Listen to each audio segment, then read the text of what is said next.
Kesho ndo siku yenyewe ya mchezo. Tayari anajua.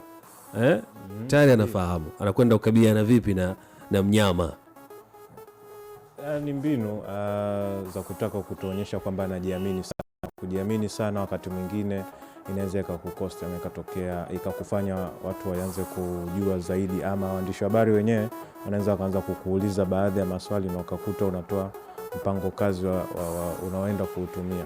Ameongea kiufundi ambavyo kocha yoyote atatamani kusema, ili mradi kuweka bado mipango yake kwenye sehemu salama.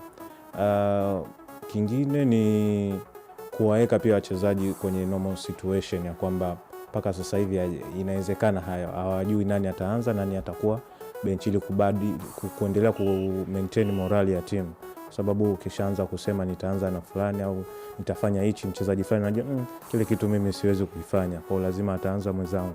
Kwa unaweza kutengeneza mazingira ambayo mchezaji mwingine akashusha morale ya timu na vitu kama.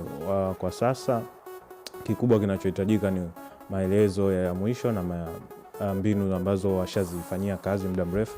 Kocha kudecide tu waanze na kitu kipi kwenye game, ikifika muda gani waweza ka switch kwenye namna gani, maelezo madogo madogo kama Sports Court.